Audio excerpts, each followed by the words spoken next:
우리 인생의 삶을 싸움의 연속이다, 그렇게 말해서 좋을 것입니다. 역사학자 토인비는 이 부분을 세 가지로 설명했는데, 우리 인간은 자연과 싸운다.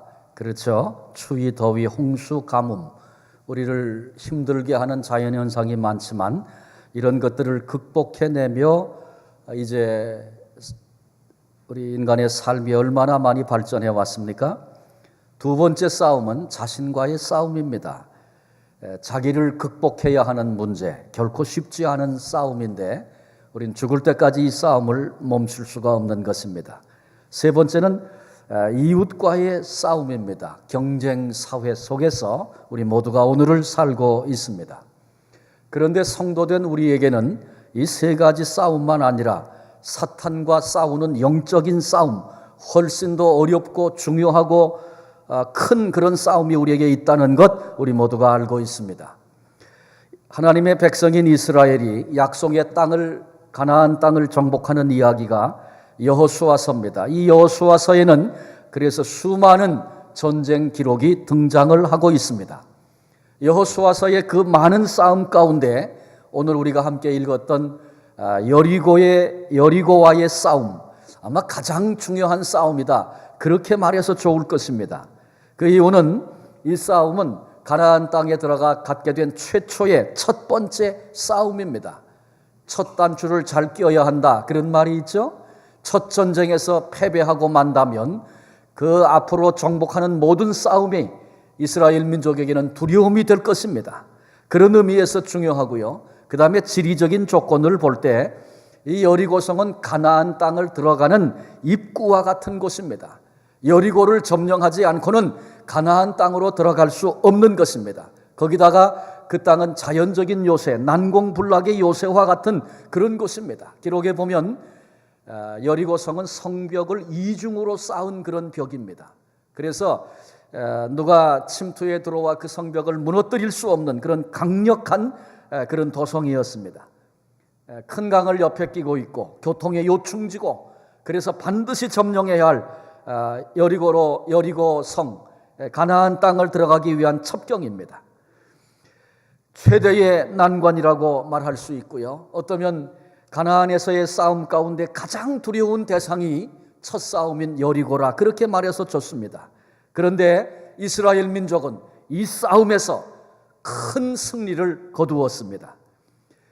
어떻게 이스라엘 민족이 그 어려운 여리고와 싸워서 대승을 거뒀는가, 이것을 배우는 것, 그 비결을 배우는 것은 대단히 중요합니다. 왜냐하면 저와 여러분 우리 모두는 하늘 가나안을 향하여 오늘도 나아가면서 처절한 영적인 싸움의 현장에서 오늘을 살아가고 있기 때문에 그렇습니다.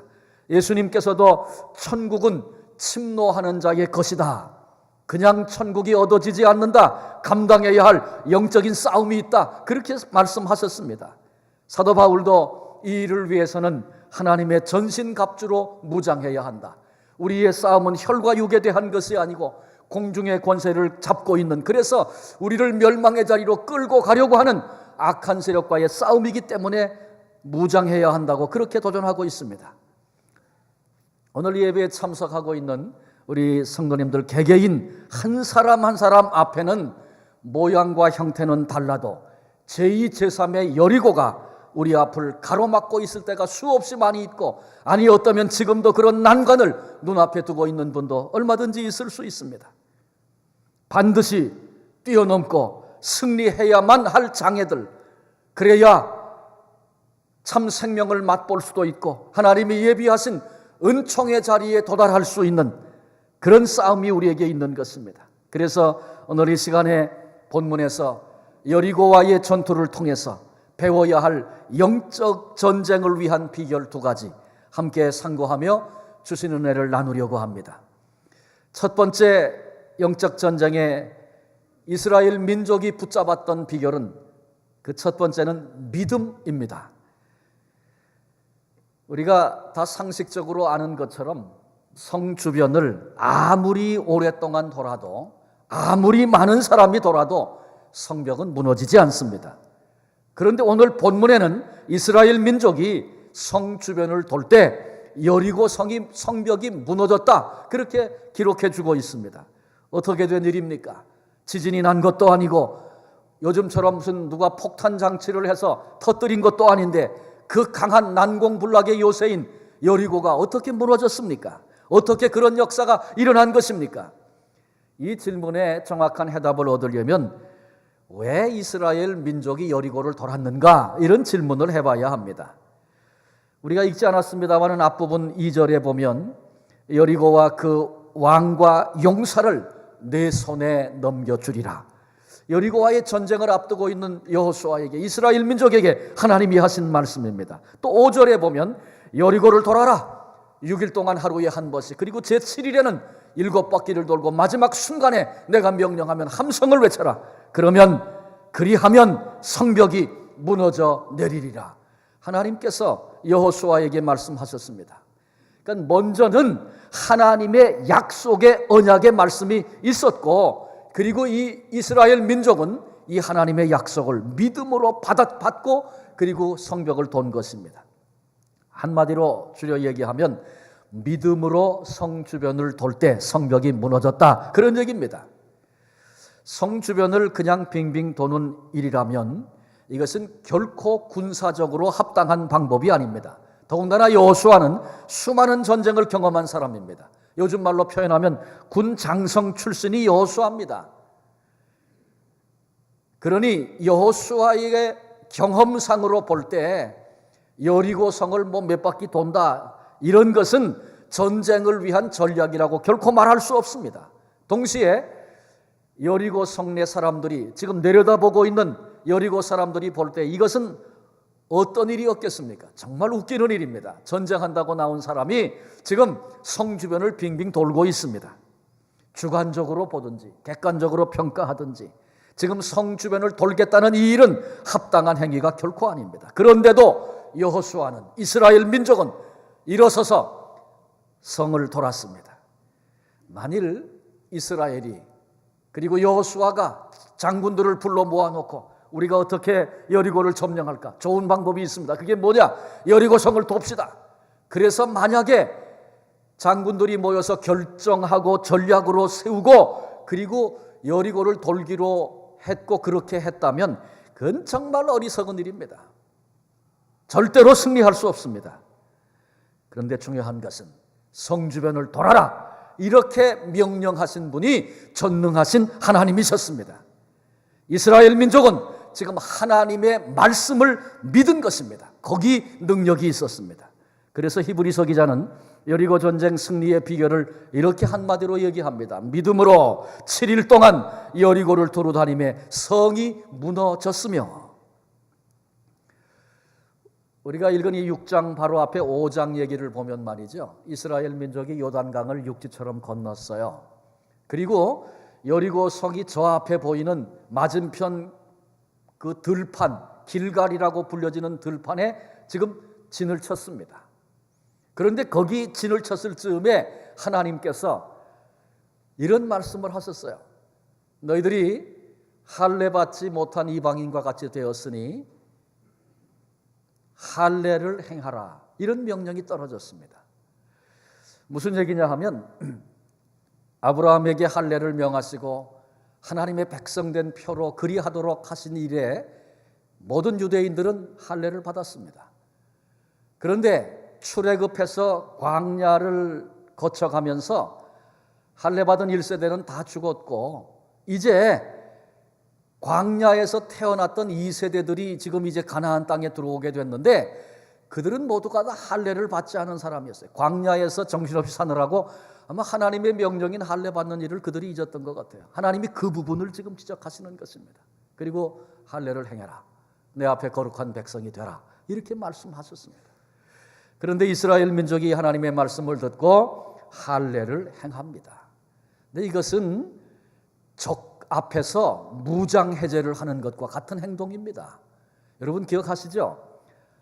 야곱이 에서와의 만남을 복된 만남으로 하나님 그렇게 바꾸셔서 그 마음에 평안을 주시고 모든 문제가 다 해결됐을 즈음에 세겜성에서 그 딸이었던 외동딸 디나가 성 구경 나갔다가 세겜 추장의 아들에게 욕보임을 당하지 않습니까? 이 사건이 야곱과 그 가정에 준 충격은 너무너무 컸습니다. 이제는 다 된 줄 알았는데 엄청난 일이 벌어진 것입니다. 그때 야곱의 아들들이 어떻게 해서 일어나가지고 세겜성에 가서 우리는 할례 받지 않은 이방인하고는 혼인할 수 없습니다. 그러니까 우리 누이 디나를 데려가고 그리고 결혼하고 싶으면 이 성의 모든 남자가 다 할례 받으십시오. 그러면 할 겁니다. 그랬더니 세겜성 사람들이 그 일을 좋게 여겨서 모두가 다 할례 받았어요. 그리고 3일 되었을 때 고통이 가장 심할 때 야곱의 아들들이 칼 들고 일어나가지고 세겜성의 모든 남자를 다 쳐 죽이지 않습니까? 엄청난 비극의 사건이 그때 있었습니다. 그래서 할례 받고 3일째 되니까 가장 고통이 심해서 칼 들고 와치는데 대항하지 못하고 다 죽은 거예요. 그러니까 할례 받고 나면 며칠 동안 꼼짝도 못하고 전쟁할 수 없는 겁니다. 그런데 하나님이 지금 여리고가 바로 눈앞에 있는 그들이 뻔히 내려다보고 있는 들판에서 할례를 행하라 말씀하시는 거예요. 요단강 건너기 전에 하라면 그건 뭐 할 수 있는 일일 것 같아. 정결한 백성이 돼서 이제 요단 건너고 가나안 땅 들어가자 다 좋게 여길 수 있는 일이에요. 그러나 지금 적이 내다보는 그 자리에서 할례를 행한다는 것은 말 그대로 무장해제입니다. 그런데 이스라엘 민족이 할례 받잖아요. 그건 뭘 의미합니까? 하나님의 명령, 하나님의 말씀, 절대 신뢰하는 믿음입니다. 하나님이 그같이 말씀하실 때에는 우리의 생각과 다른 또 다른 계획이 있고 하나님 준비하신 은혜가 있고 반드시 하나님이 지키기도 하시고 보호하기도 하시고 승리하게 하실 것입니다. 하나님을 향한 믿음이 절대 믿음이 그 일을 행하게 하는 것입니다. 근데 지금 여리고 성을 돌아라 똑같은 선상의 말씀을 하나님이 하시는 거예요. 그런데 이 말씀을 하신 하나님, 이 절대 믿음을 갖지 않으면 그 하나님을 향한 이 믿음이 없다면 전쟁 앞두고 무장해제할 수 없고 또 지금 전쟁하겠다는 사람이 여리고성 돌 수 없는 것입니다. 믿음이란 신앙이란 전능하신 하나님께 대한 신뢰인데 하나님이 하신 말씀을 액면 그대로 사실 그대로 믿는 것입니다. 그래서 사도 바울은 로마서 10장 17절에 믿음은 들음에서 나며 들음은 그리스도의 말씀으로 말미암았느니라 이렇게 우리에게 설명하고 있습니다. 말씀을 들어야 믿음을 갖게 된다는 것입니다. 그리고 말씀에 근거하지 않은 믿음이라면 그것은 참 믿음이 아니라는 것입니다. 뭔지도 모른 채 덮어놓고 믿는 것, 그건 잘못된 믿음입니다. 한 목사님, 제가 존경하는 목사님인데 그분은 이 덮어놓고 믿는다는 말을 성경을 덮어놓고 믿는 것이다 그렇게 말씀하시더라고요. 맞는 얘기예요. 성경 속에 하나님의 언약이, 하나님의 명령이 사는 길이 그 속에 다 있는데 성경은 덮어놓고 교회는 다녀도 신앙생활하는 것 같아도 성경은 덮어놓고 우리가 예수를 믿는다면 우리의 믿음은 잘못된 믿음입니다. 하나님은 우리에게 말씀에 근거한 믿음을 요청하십니다. 하나님의 말씀을 하나님의 말씀으로 받고 믿어야 합니다. 그때 참 믿음이고 그 믿음이 역사를 일으키는 것입니다. 마가복음 9장 23절에 예수께서 이르시되 할 수 있거든이 무슨 말이냐 믿는 자에게는 능히 하지 못할 일이 없느니라 하시니 주님의 약속의 말씀을 붙잡을 때 우리는 이 선언을 하고 그렇게 살 수 있는 겁니다. 요한복음 3장 16절에 하나님이 세상을 이처럼 사랑하사 독생자를 주셨으니 이는 그를 믿는 자마다 멸망하지 않고 영생을 얻게 하려 하심이라. 믿을 때에 구원의 역사가 일어납니다. 하나님의 말씀을 받고 그 말씀을 붙잡고 믿을 때에 세상이 넘어뜨릴 수 없는 승리를 경험하게 되는 것입니다. 단지 내가 잘 될 것이다 아니고 하나님의 말씀을 붙잡는 것입니다. 이런 믿음의 사람들이 행진해 나갈 때 여리고가 결코 그 앞을 가로막을 수 없는 것입니다. 우리 모두도 성경을 통해서 주신 수없이 많은 약속의 말씀들 귀히 여겨 붙잡고 믿음으로 전진하는 복된 성도들이 되시기를 바랍니다. 이스라엘 민족이 붙잡았던 두 번째 영적 전쟁의 비결은 순종입니다. 오늘날 이 땅에 예수님을 믿습니다. 하나님을 믿습니다. 이렇게 믿는다는 사람은 참 많이 있습니다. 그러나 하나님 말씀 앞에 순종하는 사람은 그리 많지 않습니다. 예배를 나오면서 하나님 내가 오늘도 하나님 앞에 은혜 받게 해주세요. 은혜 받고 사모하는 사람은 많은데 무슨 말씀을 하시든지 어떤 은혜를 주시든지 내가 이제 그대로 행하겠습니다. 순종을 결단하고 예배하는 자는 그리 많지 않습니다. 사도 바울은 로마서 1장 5절 하반절에 믿어 순종하게 하나니 이렇게 말씀하시므로 참된 믿음은 반드시 순종에 이른다는 사실을 가르쳐주고 있습니다. 여러분, 하나님을 믿으십니까? 살아계신 하나님의 말씀을 믿으십니까? 네, 그 믿음이, 내가 아멘 했던 그 믿음이 진짜 믿음인가 가짜 믿음인가 확인하는 비결이 있습니다. 그것은 바로 곧 내가 말씀 앞에 순종하는가, 순종 여부가 그것을 우리에게 증거합니다. 살아계신 하나님, 살아계신 하나님의 말씀을 믿는 증거, 순종으로 보일 수 있어야 한다, 그런 말이죠. 여리고를 앞에 두고 이스라엘 백성에게 주신 하나님의 말씀 앞에 순종하는 그 일은 결코 쉬운 일이 아니었습니다. 엿새 동안 매일 한 바퀴씩 돌아라, 하나님이 그러셨어요. 광야에서 출애굽할 때 60만이 나왔으니까 아마 지금은 숫자가 더 늘었을 것입니다. 그 많은 사람들이 일어나서 여리고를 한 바퀴 하루에 돌아야 합니다. 성경학자는 그 여리고를 한 사람이 도는데 2시간 걸린다 그래요. 근데 그것도 그 수많은 사람이 어린아이부터 노인까지 도니까 2시간만 꼬리를 돌아왔는데 아직도 돌고 있을 거예요. 그러니까 시간은 많이 걸리는데 2시간이라고만 잡으십시다. 하루에 2시간 땀을 뻘뻘 흘리고 다 일어나서 매일 한 바퀴 도는 거 결코 쉬운 일이 아니죠. 여리고 성의 사람들이 이스라엘 민족을 지금 내려다보면서 얼마나 조롱하고 비웃겠습니까? 야, 너네 전쟁하러 나온 게 맞냐? 지금 뭐 놀러 나왔고 지금 관광을 즐기고 있니? 그리고 아마 조롱하고 비웃었을 것입니다. 아니, 그들의 비웃음은 그만두고 지금 애들 손잡고 한 바퀴를 돌면서 도대체 이게 무슨 일인가? 스스로 생각해봐도 어처구니 없는 일 아니겠습니까? 자, 10절을 한번 보십시오. 여호수아가 백성에게 명령하여 이르되 너희는 외치지 말며 너희 음성을 들리게 하지 말며 너희 입에서 아무 말도 내지 말라. 그리하다가 내가 너희에게 명령하여 외치라 하는 날에 외칠지니라 하고, 하나님이 주신 명령을 따라서 여호수아가 백성에게 말하는데 너희들 외치지 말아라. 음성을 들리게 하지 말아라. 너희 입에서 아무 말도 내지 말라. 이것이 여호수아가 이 전쟁을 향해 나갈 때 제일 먼저 한 얘기입니다. 말하지 말라. 침묵을 명령했습니다. 7일 동안 성을 돌면서 마지막 7일째 7바퀴 돌고 마지막 함성을 터뜨리기 바로 직전까지 입을 다물고 침묵하라는 것입니다. 침묵에서 함성이 터질 때까지 7일이 걸렸어요. 이스라엘 민족 허려니까 돌긴 도는데 그들 마음의 생각이 어땠겠어요? 야, 도대체 이게 잘하는 일이냐? 우리가 지금 이게 제정신이냐? 지금 이거 왜 돌고 있어? 만약에 이스라엘 민족 가운데 한 사람이라도 입을 열기 시작했다면 이스라엘 민족은 시끄러워졌을 것입니다. 불평과 원망으로 충만하게 됐을 것입니다. 사실 광야 40년을 살면서 이스라엘 민족이 하나님 앞에 가장 많이 범했던 죄가 뭔가요? 그건 원망이었습니다. 하나님께서 그 원망을 그렇게 미워하셨어요. 그래서 책망도 하시고 징계도 하시고 원망하다가 죽은 사람도 수없이 많이 있었습니다. 그런데 이제 하나님이 새 세대를 일으키셔서 가나안 땅을 점령하는 첫 번째 점령하는 싸움을 시작하게 하시는데 너희들 말하지 말아라. 말하지 말아라. 철저하게 함구, 침묵하도록 명령하셨습니다. 근데 이스라엘 민족이 그 명령대로 침묵했기 때문에 여리고가 무너지기까지 행진이 가능했다는 사실을 여러분 잊지 말아야 합니다. 만약에 입을 열고 이스라엘 민족이 저마다 자기 하고 싶은 얘기 떠들기 시작했다면 여리고가 무너지기 전에 이스라엘이 무너졌을 것입니다. 하나님은 이 사실을 잘 알고 계시기 때문에 그들로 침묵하라 말씀하셨습니다.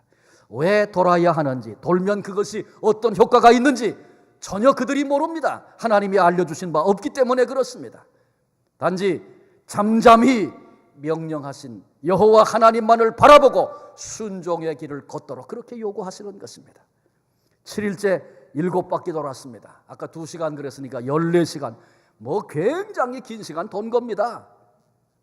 한국에서 비행기 타고 여기 올 만한 그 이상의 시간을 지금 돌았어요. 그러나 끝까지 그들이 함구하고 순종했습니다. 이성의 소리, 사람들의 소식, 세상의 소리, 이런 모든 소리에 대하여 귀를 막고 오직 하나님의 말씀에만 귀를 기울이고 순종의 행렬로 나아간 것입니다. 그들의 위대함이 여기 있었습니다. 말씀에 끝까지 순종하고 나니까 마침내 그 강한 도성이었던 여리고가, 그 성벽이 무너져 내렸습니다. 주님은 종종 우리에게 그 이유를 알려주시지 않고 단지 순종만을 요구하실 때가 있습니다. 여러분, 아브라함 갈대아 우르에서 너 고향 떠나서 내가 지시하는 곳으로 가라. 내가 가라면 가고 서려면 서라. 너 그거 할 수 있겠냐? 그렇게 도전하셨어요. 고향을 떠나면 어떻게 되는 건지, 가려면 가고 서려면 서면 어떻게 되는 건지 하나님이 설명하지 않으시고 너 내 명령을 따라 살 수 있겠냐? 도전하신 것입니다. 그 순종은 한 번 가나안을 떠남으로 다 된 것 아니었어요. 계속적으로 말씀을 붙잡고 순종하며 나가야 했습니다. 그런데 그 순종이 아브라함 개인의 신앙을 키우고 마침내 믿음의 조상이 되고 많은 재물은 물론이거니와 가정이 견고하게 세워지고 영적인 축복의 통로가 되어져서 그 후손 가운데 메시아가 오고 이 땅이 복을 받는 그런 아름다운 생에 그가 살게 됩니다. 우리 하나님이 아브라함에게 했던 이삭을 모리아산에 가서 번제로 드려라 말씀하셨던 얘기 우리 기억하죠? 아브라함이 하나님의 명령을 들었어요. 아니 하나님, 이게 도대체 무슨 말씀입니까? 저한테는 이 아들, 다른 사람 아니고 이 아들을 통해서 내 후손을 번성케 하리라 말씀하셨는데 이제 와서 또 그 무슨 말씀입니까? 아브라함이 그런 생각할 줄 모릅니까? 누구라도 아브라함은 그만두고 어린아이도 이거 들으면 벌써 이상한 거 아니에요? 그런데 이 아브라함이 하나님 앞에 자기의 생각을 내려놓습니다.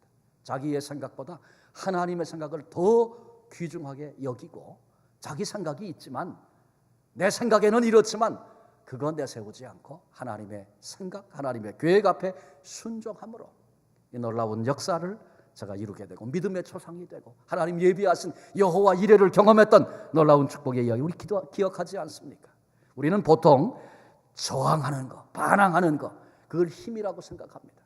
그리고 순종하는 것을 나약함이라고 그렇게 생각합니다. 그러나 정반대입니다. 물을 보십시오. 물이 밑으로 흘러가게 되는데 그거를 반대로 위로 쏘아 올려요. 그걸 우리 분수라고 부르는데 그 역으로 거슬려 쏘아 올리는 그 물에는 그 물을 가지고 전기를 만든다든지 그런 거 못하는 겁니다. 그런데 위에서부터 아래로 하나님이 정하신 원리대로 순응하고 순종할 때 그때 전기가 만들어지기도 하고 큰 강을 이루고 마침내 그 순응에서 내려가고 가로막으면 또 돌아서 내려가고 채워서라도 내려가고 그렇게 내려가면 마침내 넓은 바다, 생명의 바다를 이루는 것 우리가 알고 있지 않습니까? 우리가 살고 있는 이 토론토 가까운 곳에 나이아가라 폭포가 있습니다. 엄청난 양의 물이 위로부터 아래까지 쏟아집니다. 수력발전소를 1961년에 나이아가라에 건설했어요. 219만 킬로와트가 발생이 된다고 합니다. 한국에서 갖고 있는 수력발전소 어느 정도인가 제가 보니까 제가 찾은 거로는 소양강 댐에 있는 소양강이 수력발전소 가운데 가장 큰 것 같아요. 20만 킬로와트더라고요. 그리고 화천이 10만, 보통은 4만 5천, 3만 그래요. 그런데 219만 킬로와트. 그 많은 물이 그냥 쏟아져 내릴 때 이 엄청난 힘이 거기 발생되는 겁니다. 저항하는 힘보다 순응하는, 순종하는 힘이 훨씬 더 크고 강한 것임을 우리에게 보여주고 있습니다. 사실 순종이란 쉬운 것이 아닙니다. 그러나 순종의 결과는 복되고 귀한 것입니다. 성경에는 크게 두 종류의 인물이 나옵니다. 한 종류는 순종하고 하나님께 순종하고 복을 받은 사람. 그런가 하면 불순종하고 저주 가운데 멸망 가운데 빠진 사람들의 이야기가 끊임없이 성경 속에 나와 있습니다. 하나님은 우리를 순종의 자리로 부르십니다. 근데 우리가 하나님께 순종하겠다, 그것은 뭐 어느 날 굉장한 일, 갑자기 큰일 앞에 내가 결단하고 하는 그런 것을 요구하시는 것이 아니고, 하나님은 우리에게 저마다 수많은 권위들을 붙여주세요. 그리고 그 권위 앞에 순종하는 법을 통해서, 그 훈련을 통해서 마침내 하나님께 순종하는 자리로 나아가도록 그렇게 우리를 이끄십니다. 가정에는 부모라고 하는 권위, 그 우산 밑에 자녀들을 두셨어요. 그래서 부모에게 순종하라, 이 성경이 일관되게 하시는 말씀입니다. 부모라고 다 훌륭하고 다 존경하고 그렇습니까? 내가 부모지만 내 안에 부끄러움 있는 걸 우리가 알잖아요. 그런데 성경은 부모에게 순종하라. 왜? 그 권위 앞에 순종하는, 내 생각은 그렇지만 그럼에도 그 권위 앞에 순종하는 훈련을 통해서 순종의 사람으로 하나님 앞에 서게 되는 것입니다. 이웃에게 까다로운 이웃을 붙여주시기도 하고, 직장에서 힘든 상관 만나게도 하시고, 그런데 그 과정 속에서 나라의 지도자 앞에 참 이해가 되지 않는 그런 일들 앞에 하나님은 그러나 순종해라, 너 훈련해라, 거기서 훈련 안 되면 안 된다는 겁니다. 교회도 마찬가지죠. 영적인 지도자들을 세우시고 훈련하라는 겁니다. 순종의 훈련을. 그래야 우리가 마침내 하나님 앞에 순종의 자로, 순종의 사람으로 나아가게 된다는 것입니다. 그래서 하나님께 마침내 우리가 순종하게 되면 여리고가 무너지고 하나님께서 예비해 놓으신 값진 축복 은혜 우리가 경험하고 누리게 된다는 것이죠. 일본 삿포로 농대에 윌리엄 클라크가 한 1년 정도 교수로 일했던 적이 있습니다. 1877년 1년 만에 아주 짧은 시간 머물다가 다시 고국으로 부름을 받아 돌아갑니다. 근데 그때 돌아갈 때 했던 유명한 얘기가 있죠. 아마 이렇게는 다 알 거예요. Boys be ambitious. 이건 다 우리가 알고 있죠. 수없이 많이 들었던 얘기니까. 근데 이건 중요한 걸 하나 빠뜨린 거예요. 윌리엄 클라크가 했던 말은 Boys be ambitious in Christ. In Christ. 포부와 야망을 가져라. 단지 그 얘기가 아니라 그리스도 안에서. 그리스도 안에서. 이 윌리엄 클라크의 지도를 받았던 그의 제자로 아주 가장 이름 있는 사람을 들라고 하면 아마 우츠무라 간조를 들 수 있을 것입니다. 그를 위시해서 7명의 그리스도인들, 윌리엄 클락 때문에 크리스찬이 된 사람들이죠. 그런 영적 제자들, 또 학교에서 직접 배웠던 제자들, 이들이 이 7명이 모여서 하나님의 명령 앞에 순종하기로 작정합니다. 무슨 작정을 했냐 하면, 하나님의 많은 명령들이 있지만 주일 성수 우리가 하자, 이렇게 결정을 했어요. 그래서 의도를 가지고 우린 주일에는 공부도 하지 말자, 그렇게 작정을 하고 그 일을 했다고 그래요. 학생들에게 공부가 생명 아닙니까? 근데 주일이어서 공부 안 하겠다는 겁니다. 공부를 피하겠다는 것이 아니고 주일을 그렇게 지켜보겠다는 마음으로 그런 결단을 했습니다. 근데 놀랍게도 그들이 졸업할 때 1등부터 7등까지 그 7명이 다 차지했습니다. 그리고 현재도 일본의 기독교계는 물론이거니와 수많은 지식층 속에서 그들을 움직이는 가장 영향력 있는 7명의 저자, 그들의 이름을 지금도 꼽고 있습니다. 예나 지금이나 하나님은 순종의 사람을 찾으십니다. 그들을 역사 가운데 쓰시고 복 주시고 그들을 바라보시면서 기뻐하시는 것입니다. 사무엘상 15장 22절에 사무엘이 가로되 여호와께서 번제와 다른 제사를 그 목소리 순종하는 것을 좋아하심과 같이 좋아하시겠나이까? 순종이 제사보다 낫고 듣는 것이 수양의 기름보다 나으니이다. 아마 하나님 앞에 우리의 순종을 언어로 표현한다면 아멘입니다. 아멘. 그래서 우리는 하나님의 말씀 앞에 아멘 할 뿐만 아니라 순종의 발걸음을 이제 옮겨 나아가야 하는 것입니다. 어떤 크리스찬은 부르짖으라, 성경에 나와 있는 이 한마디를 붙잡았습니다. 그리고 일생 동안 말씀에 순종해서 부르짖는 기도의 사람으로 살았습니다. 그의 생에 상상도 할 수 없는 수많은 기적과 같은 일들을 경험했고 하나님 나라를 세우는 일에 너무나도 복되고 귀하게 사용됐습니다. 어떤 사람은 사랑해라, 어떤 사람은 전도하라, 어떤 사람은 섬기고 봉사하라. 하나님의 말씀 하나 붙잡고 그 말씀대로 순종할 때 그 일생이 변화되고 감격스러운 삶으로, 가치 있는 삶으로, 후회하지 않는 삶으로 그렇게 쓰여지게 된 것입니다. 여호수아와 이스라엘 민족이 여리고 전쟁을 앞에 두고 선택했던 방식을 우리가 지금 나눴습니다. 그것은 믿음이고 순종이었습니다. 15절에 보니까 전과 같은 방식으로, 지금 무슨 얘기를 하냐 하면 6일 동안 돌아서 이게 제7일째 되어지는 얘기를 하는 거예요. 그 7일째에도 전과 같은 방식으로, 그렇게 본문에 얘기를 하고 있습니다. 그전 번역 성경에 보면 여전한 방식으로, 뭐 같은 얘기죠.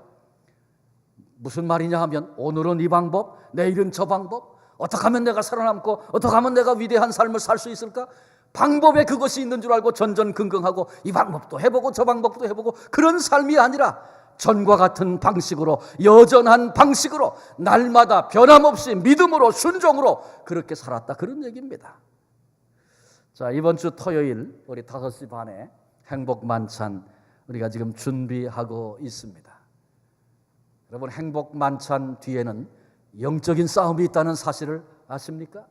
복음을 모르는 사람, 예수님을 모르는 사람, 사탄의 세력 아래 묶여 있는 사람, 그들을 초청해서 복음을 전하고 예수님께로 돌아오게 할 그런 일들을 지금 우리가 계획하고 있지 않습니까? 그러니까 사탄에게 매여 있는 영혼을 빼앗아 오고 찾아내는 영적인 싸움이 우리에게 필요한 것입니다. 마귀가 그건 내주려고 하지 않죠. 왜 내 마음대로 데리고 내 마음대로 부리고 썼던 내 종인데 뺏어가려고 하면 가만두겠어요? 우리를 향해 도전하는 거죠. 그래서 이 행복 만찬, 영적 싸움, 무너뜨려야 할 여리고가 있다는 사실을 우리는 알아야 합니다. 하나님께서 우리에게 복음 전하는 증인되라고 하셨고, 전도해서 영혼을 구원해서 제자 삼는 것, 주님이 우리에게 맡기신 사명 아닙니까? 주님이 우리에게 사명을 주실 때는 능력도 주실 것입니다. 그래서 우리가 이 일을 감당할 때에도 믿음과 그리고 순종이 필요한 거예요. 믿음으로 하나님이 우리를 능력으로 은혜로 도와주실 것입니다. 사탄이 방해하고 결코 갈 수 없도록 그렇게 막을지라도 성령님이 예비하시고 은혜 주시고, 그리고 필요한 역사도 일으키셔서 영혼들 보내주실 것이고, 복음을 들을 때 사탄은 듣지 못하게 하고 딴 생각하게 만들고, 그렇지만 성령께서 은혜를 주시고 또 역사하시고 미리 예비해 두셔서 복음 전할 때 주님께로 돌아오는 이 역사, 주님이 우리 가운데 허락해 주실 것입니다. 믿음으로 하는 겁니다. 믿음으로. 믿음이 필요하다는 것입니다. 믿음으로 감당해야 할 사명이라는 것입니다. 그래서 저들 속에 하나님 기뻐하시는 영원한 생명이 주어지고, 하나님 앞에 기뻐 뛰며 참성하며 일생 동안 살아갈 그 감격의 삶을 여기서 지금 바라보고 이 일을 믿음으로 하라고 우리를 향하여 도전하고 계신 것입니다. 그 다음에 순종이죠. 이 명령이 떨어졌을 때 어느 날 갑자기 굉장한 것 앞에 내가 믿음과 순종으로 결단하리라, 그렇게 생각하고 있으면 백날 살아도 그건 못합니다. 그런데 오늘 지금 하나님이 우리에게 하라고, 교회를 통해서 이 땅에서 해야 할 일이라고 도전하실 때, 내 삶의 자리에서 그 말씀 앞에 마음을 드리고 시간을 드리고 손과 발을 드리고 기꺼이 헌신하고 섬기기 시작할 때, 순종하기 시작할 때 하나님께서 힘든 여리고 무너지고 생명이 살아나는 하나님의 역사를 우리에게 은혜로 허락하신다, 그런 말씀입니다.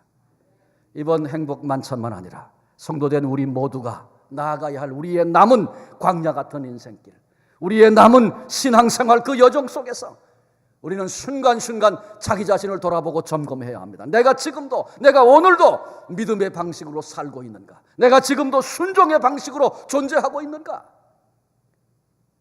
내가 열심히 신앙생활도 잘하고 이 일도 하고 저 일도 한다고 그러는데 내 속에 믿음이 없다면, 내 속에 순종의 방식이 없다면, 그거 잃어버리고 놓쳤다면 우리는 속고 있는 겁니다. 그걸 점검해야 된다는 것입니다. 스스로 매 순간순간 질문하고 내가 믿음으로 사는가 순종으로 사는가 자신을 점검하고 남은 생애를 그렇게 살아야 된다는 거죠. 그렇습니다. 이제 우리 모두의 남은 생애 전과 같은 방식으로, 여전한 방식으로, 그들이 여리고를 무너뜨릴 때 그러했던 것처럼 여전히 믿음으로, 여전히 순종으로 우리가 살아나가기 시작할 때 주님 약속하신 승리를 경험하게 될 것이고, 우리 앞을 가로막는 여리고는 물론이고 가나안 대적들 물리치고 하나님이 우리에게 약속하신 그 땅을 밟으며, 그리고 하나님 나라를 견고하게 세워가는 그런 통로로 하나님이 우리를 써주실 것입니다. 이 귀한 역사 믿음과 순종으로 경험하고 누리고 그 영광을 하나님께 돌려드리는 우리 모두가 되시기를 주님의 이름으로 축원합니다. 기도하시겠습니다. 주님 감사합니다. 오늘 주 앞에 나와 예배하면서 여리고와의 싸움을 감당했던 여호수아와 이스라엘 민족의 이야기를 나누었습니다. 늘 내 생각이 앞서서 이 문제는 이렇고 저 문제는 저렇다고 생각할 때가 많이 있었음을 고백합니다. 그러나 우리 생각이 중요한 게 아니고 하나님의 생각이 중요해서 하나님이 우리에게 말씀하실 때 믿음으로 받고 순종의 길 옮기기 시작할 때 그 강한 도성 여리고가 무너졌던 것처럼 우리들 걸어가는 길에 믿음의 방식이, 순종의 방식이 필요해서 그렇게 살아야 하기에, 그게 그리스도인이기에 오늘 우리를 향하여 주시는 도전인 줄로 믿습니다. 하나님 말씀을 받아 믿음으로 반응하고 순종으로 응답하고 결단하는 하나님의 사람들 되게 하소서. 우리가 이 땅에서 인간이 이룰 수 있는 일은 지극히 제한된 일이고 지나고 나면 후회 투성이인 우리의 삶이지만 주께서 말씀하실 때마다 믿음과 순종으로 나아가기 시작하면 하나님이 우리를 써주실 것이며 하나님께서 여리고를 무너뜨려 이루실 그 역사, 받으실 그 영광, 바로 우리를 통해서, 나를 통해서 하나님 받으신다는 사실 앞에 오 주님, 눈이 열려 믿음으로 응답하는 우리 모두가 되게 해 주옵소서. 행복 만찬 영적 싸움, 내가 감당해야 할 사명은 무엇인가 다시 확인하고 여전한 방식으로 나아갈 수 있는 우리들 되게 하시고, 개인적으로 만난 여리고 있습니까? 힘들어 지금 절규하고 있는 이들이 있습니까? 슬픔과 고통이 여리고처럼 내 앞에 버티고 있는 이들이 있습니까? 여전히 하나님 말씀 앞에 믿음과 그리고 순종으로 나아갈 때 하나님 벌써 준비하신 그 은혜 누리게 될 줄로 믿습니다. 이 비밀을 내 것으로 맛보는 하나님의 사람들 다 되게 하시고 아버지께 영광 돌리게 하시고 특별히 남은 생에 선한 싸움, 영적 싸움 감당해서 많은 영혼들 살려내는 위대한 주님의 증인들, 사람들 다 되게 해 주옵소서. 감사하옵고 귀하신 예수님의 이름으로 기도합니다. 아멘.